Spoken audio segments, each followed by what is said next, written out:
MA final राजनीति विज्ञान के विद्यार्थियों, आज मैं आपको 9th प्रश्न पत्र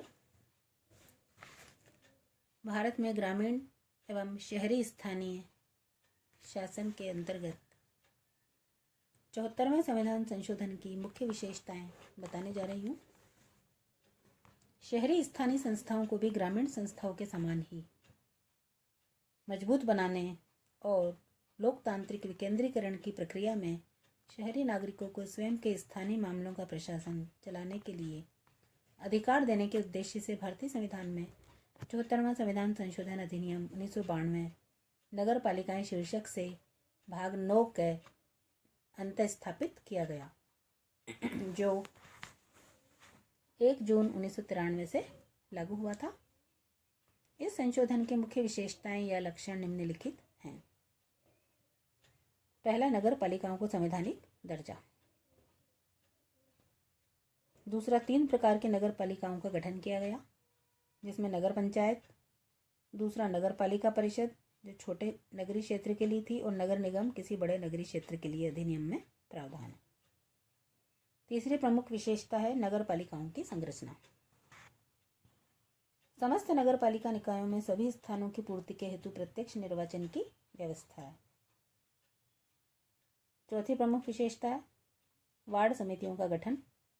3 लाख या उससे अधिक जनसंख्या वाले नगर पालिका क्षेत्रों में वार्ड समितियों के गठन की व्यवस्था है, जिसमें 1 या 1 से अधिक वार्ड हो सकते हैं। पांचवी विशेषता आरक्षण की व्यवस्था। 74वें संविधान संशोधन के द्वारा तीनों प्रकार के नगर पालिकाओं में अनुसूचित जातियों, अनुसूचित जनजातियों तथा महिलाओं के लिए आरक्षण की व्यवस्था की गई है, जिसमें अनुसूचित जातियों और जनजातियों के लिए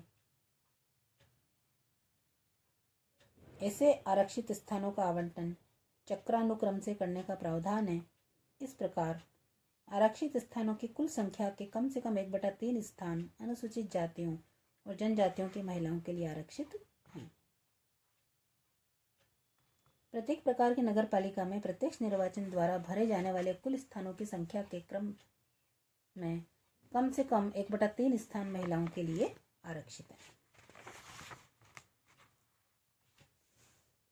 इसमें अध्यक्ष और सभापति के पदों पर भी आरक्षण है।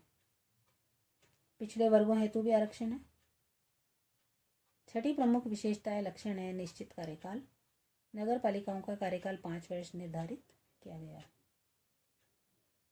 7वीं प्रमुख विशेषता है सदस्यता के लिए अयोग्यताएं।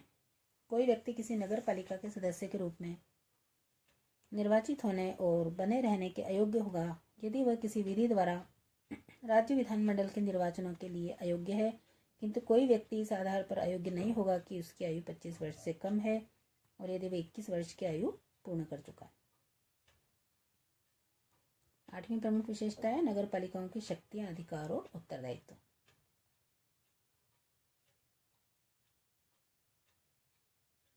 राज्य विधानमंडल नगर पालिका समितियों को भी ऐसी शक्तियां और अधिकार प्रदान कर सकता है जो कि उन्हें प्रदत्त जिम्मेदारियों के निर्वहन के लिए समर्थ बनाने हेतु आवश्यक हो, और जिसमें 12वीं अनुसूची में सूचीबद्ध विषयों से संबंधित मामले भी शामिल है। 9वीं विशेषता नगर पालिकाओं की करारोपण की शक्तियां और उनकी निधियां।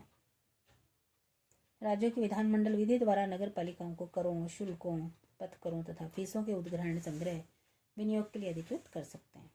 10वीं प्रमुख विशेषता है राज्य वित्त आयोग द्वारा वित्तीय स्थिति का पुनरावलोकन।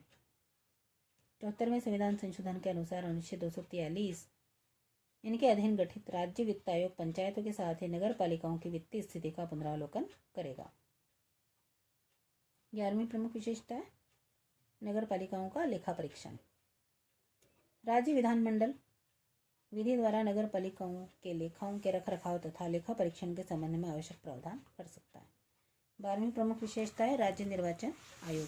प्रत्येक प्रकार की नगर पालिकाओं के समस्त निर्वाचनों की सूची तैयार करने के लिए निर्देशन, नियंत्रण, अधीक्षण तथा संचालन राज्य निर्वाचन आयोग का दायित्व है, जिसका प्रावधान अनुच्छेद 243 में दिया गया है।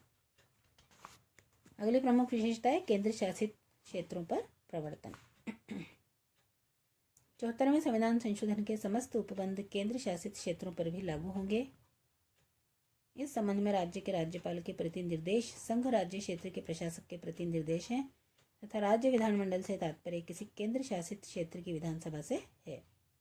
किंतु राष्ट्रपति लोक सूचना के द्वारा किसी केंद्र शासित क्षेत्र में 74वें संविधान के किसी भाग को कुछ परिवर्तनों के साथ लागू करने की घोषणा कर सकते हैं। धन्यवाद।